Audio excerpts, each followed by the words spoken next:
Now to the crash of Asiana Flight 214. The jumbo jet broke apart after landing short of the runway in San Francisco earlier this year. 3 people died, and tonight federal investigators want to know what went wrong and why. Lisa Stark reports. Surveillance camera video released at the hearing shows how violent the accident was. Moments before the crash, pilots realized they were coming in too low and too slow. They tried to correct. It was too late. The jumbo jet hit a seawall near the end of the runway, snapping off its tail, sending the plane skidding.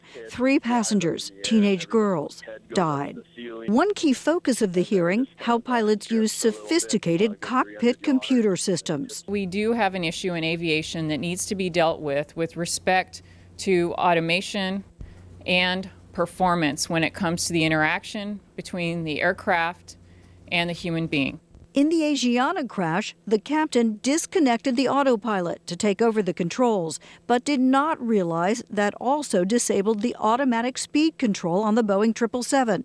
The crew then failed to notice the speed was dropping. The planes are becoming so automated, and they're removing, human judgment from so many aspects of flight that pilots really are becoming somewhat complacent. It has been a challenge for other airlines, too. In 2009, an Air France jet plunged into the Atlantic, and a Colgan Air flight crashed in Buffalo. Investigators blamed both accidents partly on confusion about cockpit automation and the pilot's failure to handle the controls correctly when the autopilot kicked off.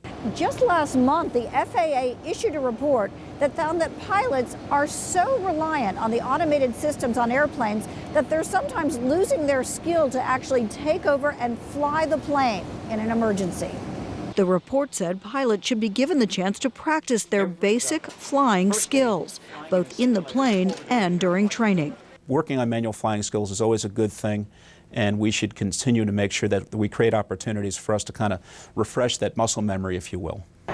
Also critical, automation design. New documents reveal that even before the Asiana crash, there were concerns about Boeing's automatic speed system, which will not kick back on in certain settings.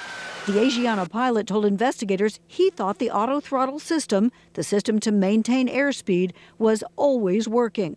Boeing defended its design and pointed out ultimately it's the pilot in control. As we apply automation as a tool to aid the pilot, not replace the pilot. It'll be months before the NTSB finishes its investigation. There will likely be a host of recommendations to improve the delicate dance between man and machine. Lisa Stark, Al Jazeera, Washington. And our transportation contributor, Todd Curtis, joins us now from Boston. Todd, what did we learn from these hearings? Well, we learned a variety of detailed information about the crash. Of course, the general aspects of what happened has been fairly well known for several months now. But what we had here today was, in basically open testimony, the designers of the aircraft talking in great detail about what their expectations were for pilots that they trained. And that may be one of the keys here. The Boeing representatives expected any airline being trained to fly the aircraft, any aircraft pilot, to have certain skills. And it seems as though in this case, those skills may not have been there or may not have been strong enough to deal with a situation like what happened in San Francisco. So is the problem with training? The problem may be with a combination of training, as well as airline procedures, and also assumptions made by even the designers of the aircraft. And again, this goes back to the very beginning of the design of the 777. Were there certain assumptions made about pilots, not just in the 1990s when it was designed, but going onward into the future? And as the FAA report recently released pointed out, perhaps some of those assumptions that the average airline pilot would have basic aeronautical skills, perhaps those assumptions are no longer valid, and the training should be reconsidered because of those. So do you think pilots are relying too much on the technology? Some pilots are, if they don't have the proper procedures being drilled into them, if they don't have the proper examples being given to them by senior pilots, and if the industry as a whole, and especially the manufacturers of the flight control systems and the automated systems, don't emphasize the fact that basic aeronautical skills will still be necessary no matter how automated that cockpit may be. So do you think that we've uncovered with this crash a serious problem that really needs attention? I don't think this crash alone uncovered it.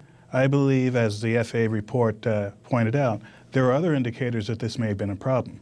What this crash has done is shine a very, very bright and very public light on the situation, and it may be the kind of catalyst that will get the industry and the regulators moving a bit faster than they would have otherwise. Is there a difference between the major airlines and the smaller carriers?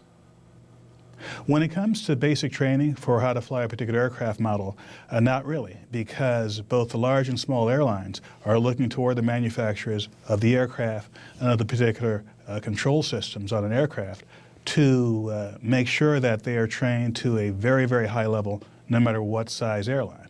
And again, the basic characteristics of how to fly an airline doesn't really matter how big that airline is. Todd Curtis. It will still behave the same. It's great to see you. Thanks for your insight. We appreciate it. Thank you, John. So coming up,